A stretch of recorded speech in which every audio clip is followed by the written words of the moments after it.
ඔයාලා හැමෝටම සුබ දවසක් වේවා. ඔන්න මම ඔයාලා හැමෝටම වැදගත් වීඩියෝ එකක් අරගෙනයි ආවේ.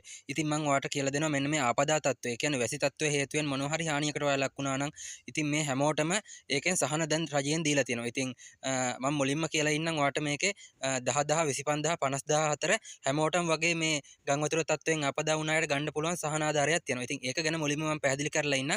ඊට පස්සේ රජයෙන් දෙන අනිකුත් සහන ආධාර ගැන කියන්න. ඉතින් මම මේකවා ඊටාම පැහැදිලිව මුලින් ඉඳන් කියලා දෙනවා. ඒ හින්දා වීඩියෝ එක කිසිම තැනක ස්කිප් කරන්න එපා.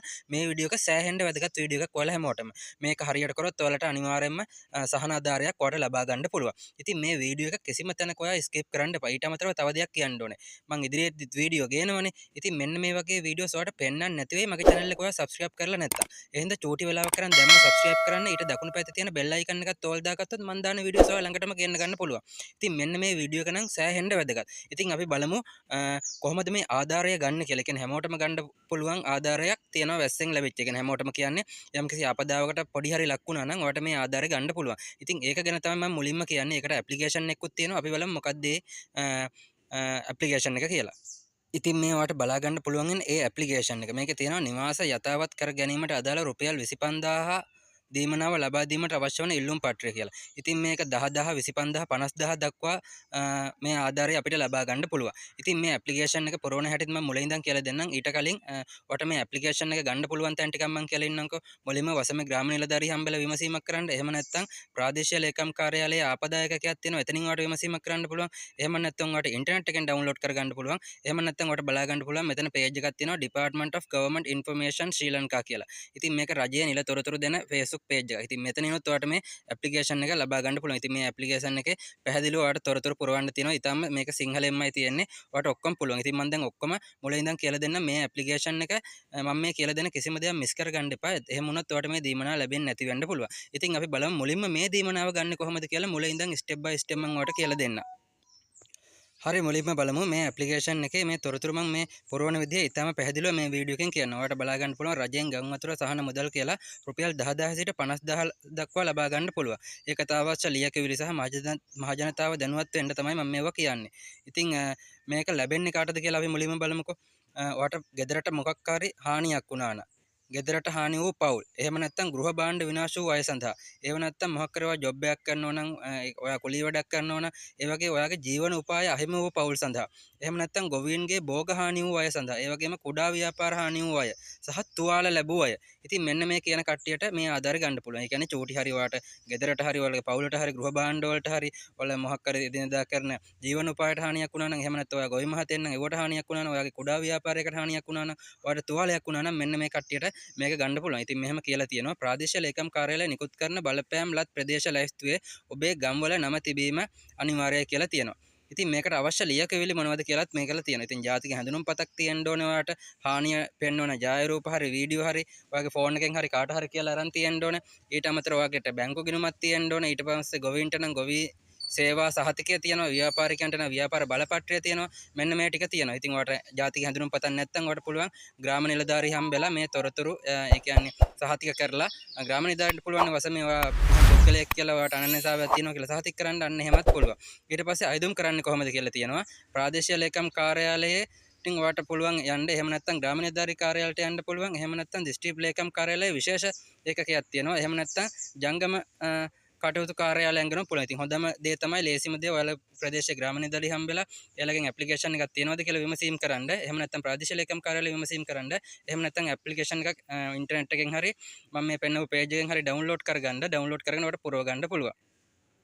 හරි එහෙම නැත්නම් ගොඩක් වෙලාවට ඔයාලා වසමේ ග්‍රාම නිලධාරී හරි වෙන යම් සංවර්ධන නිලධාරියෙක්ව ඔයාලා ගෙදරට එන්න පුළුවන්. ගෙදරට අවිල්ලා මේ තොරතුරු බලාගෙන යන්නත් පුළුවන්. එහෙම නැත්නම් හොඳම දේ තමයි ඔයාට අදාළ වසමේ ග්‍රාම නිලධාරී හරි හම්බෙලා විමසීමක් කරන එක. ඉතින් මේ ආකෘතිය කොහොමද පුරවන්නේ කියලා තියෙනවා. මම ඉස්සෙල්ලා පෙන්නපු ඇප්ලිකේෂන් එකකට නම ලිපිනේ ජාතික හැඳුනුම්පත් අංකය නිවැරදිව ලියන්න ඕනේ. ඊට පස්සේ හානි වර්ගය ලියන්න ඕනේ. නිවාසයටද ගෘහ භාණ්ඩද භෝගද ව්‍යාපාරද ඔබ දතුවාලයක් කර වුණා දන්නේ නැවුවා. ඊට පස්සේ හානි වූ දිනය හරියට ලියන්න ඕනේ. ඊට පස්සේ හානිය වටිනාකම ඒ කියන්නේ කියන්නේ ඕනවට වඩා වටිනාකමක් දාන්න නැතුව ඔයාලට හරි වටිනාකම දාන්න. ඊට පස්සේ බැංකු ගිණුම් අංකයක් තියෙනවනේ ඒක හරිද කියලා නිවැරදිව පරීක්ෂා කරලා ඒක පුරවන්න. ඊට පස්සේ අස්සන එතන දාන්න නිවැරදි අස්සන. එහෙම නැත්නම් ඔයාගේ ඇඟිලි සීල් එක තියන්න පුළුවන්. ඊට පස්සේ නිලධාරීන් මේක පරීක්ෂා කරනවා. මේක ඇප්ලිකේෂන් එක බාර දුන්නාට පස්සේ ඔයාලට ග්‍රාම නිලධාරී හරි ප්‍රාදේශීය ලේකම් කාර්යාලය ආපදායකගෙන් හරි එහෙම නැත්නම් ටෙක්නිකල් ඔෆිසර් කෙනෙක් ඇවිල්ලා ඔයාලගේ හානිය තක්සේරු කරනවා. ඊට පස්සේ ජාරූප බලලා සනාථ කරනවා. ඊට පස්සේ මෙන්න මේ ඇප්ලිකේෂන් එක ප්‍රාදේශීය ලේකම් කාර්යාලය කච්චේරිය හරහා අමාත්‍යාංශය දක්වාම යනවා. ඊට පස්සේ විමර්ශන අධ්‍යයන කීපයක් තියෙනවා. ඊට පස්සේ මේ විමර්ශන අධ්‍යයන අනුව ඔයාගේ හානිය තක්සේරු අනුව කුඩා හානි සඳහා රුපියල් 10000ක්ද මධ්‍යම හානි සඳහා 25000ක්ද විශාල හානි සඳහා 50000ක්ද ලැබෙනවා. ඉතින් කෙලින්ම බැංකුව ගිණුමට බැර වෙනවා. ඔයා ෆෝන් නම්බරයක් දැම්මොත් සමහරක් විට ඔයාට SMS එකකුත් එනවා.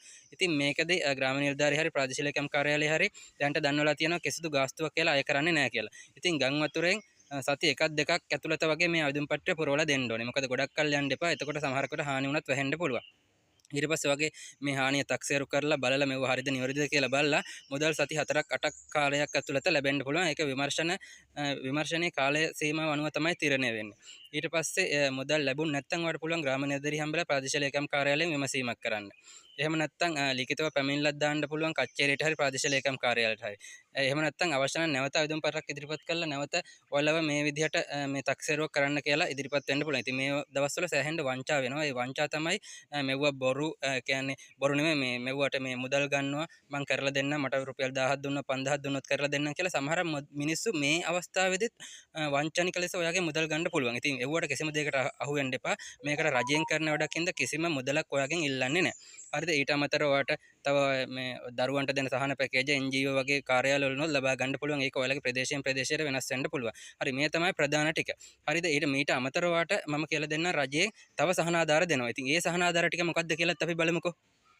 මෙන්න තියෙනවා යාළුවනේ වගකිව යුතු මාධ්‍යකින් දාපු ආපදා ලයිස්තුව. ඉතින් මම එකින් එක මෙවුවා කියන්න මේක දිග ලිස්ට් එකක් තියෙනවා. අවතන් කඳුරුවල සිටින පවුල් වලට මාස 3කට දීමනාවක් දෙනවලු. පවුලේ දෙදෙනෙක් නම් 25000යි, පවුලේ දෙදෙනෙක්ට වැඩි නම් 50000ක් දෙනවලු. ඊට අමතරව ආපදාවට පත් ලියාපදිංචි සෑම සත්ව ගොවිපලකටම රුපියල් ලක්ෂ 2ක දීමනාවක් දෙනවා කියලා තියෙනවා. ඊට අමතරව ආපදාවට ලක් පූර්ණ හානි සෑම දීවර බෝට්ටුවකටම ලක්ෂ 4ක දීමනාවක් දෙනවා කියලා තියෙනවා. ඊට අමතරව විනාශයට පත් වී සහ බඩිරුකු වගා සඳහා හෙක්ටයාරයකට රුපියල් 1,50,000ක දීමනාවක්, එළවලු වගා සඳහා හෙක්ටයාරයකට රුපියල් ලක්ෂ 2ක් දෙනවා කියලා තියෙනවා. ඊට අමතරව හානි වී ඇති ව්‍යාපාරික ගොඩනැගිලි සඳහා ඒකකයකට රුපියල් ලක්ෂ 50ක් දක්වා හානි පූර්ණ දීමනාවක් දෙනවා කියලා තියෙනවා. ඒකකයකට. හොඳයි. ඊට අමතරව ආපදාවට ලක් වූ සෑම පාසල් දරුවෙකුටම භාණ්ඩාගාරයෙන් රුපියල් 15000ක් සහ ජනාධිපති අරමුදලෙන් රුපියල් 10000ක් ඇතුළුව රුපියල් 25000ක් දක්වා මේ දීමනාවක් දෙනවා කියලා තියෙනවා. ඒ කියන්නේ රුපියල් 25000ක දීමනාවක් දෙනවා කියලා තියෙනවා මේ 15000යි 10000යි එකතු කරලා. හරිද? හරි. ඊට අමතරව අවතන් කඳුරුවල සිටින පවුල් වලට මාස 3කට දීමනාවක් දෙනවා. පවුලේ දෙන්නෙක් නම් 25000යි, දෙදෙනෙකුට වැඩි නම් 50000යි. හරිද? ඊට අමතරව නිවසක් අහිමි වුණු අයට නිවසක් ඉදි කර ගැනීමට රුපියල් ලක්ෂ 50ක්. ඉඩම් නොමැති අයට රජයෙන් ඉඩමක් හෝ තවත් රුපියල් ලක්ෂ 50ක් කියලා එකක් තියෙනවා. හරිද? ඊට අමතරව ආපදාවට පත් ලියාපදිංචි සෑම සත්ව ගොවිපලකටම රුපියල් ලක්ෂ 2ක දීමනාවක් දෙනවා.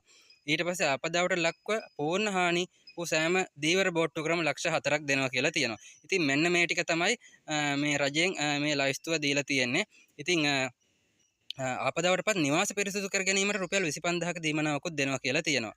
ඉතින් හානි වෙච්ච ව්‍යාපාරික ගොඩනැගිලි මෙන්න මේ වගේ දේවල් වලට බලා ගන්න පුළුවන්. එතන ලක්ෂ 50ක දීමනාවක් කියලා තියෙනවා. ඉතින් මේ ඔක්කොම කොහොමද ලබා ගන්න කියලා ඔයාලා වසම ග්‍රාම නිලධාරී එහෙම නැත්නම් එයා තොරතුරු දන්නේ නැත්නම් ඔයාලට හොඳම දේ තමයි ප්‍රාදේශීය ලේකම් කාර්යාලයේ ආපදා සම්බන්ධ නිලධාරී සහ ආපදායකකය හෝ වැදගත් මාණ්ඩලික නිලධාරී කෙනෙක් හම්බෙලා මේ තොරතුරු විමසීමක් කරන්න පුළුවන්. ඉතින් ඔයාගේ අදහස කමෙන්ට් කරන්න, වීඩියෝ එක හොඳ නම් ලයික් කරන්න, channel එක subscribe කරන්න.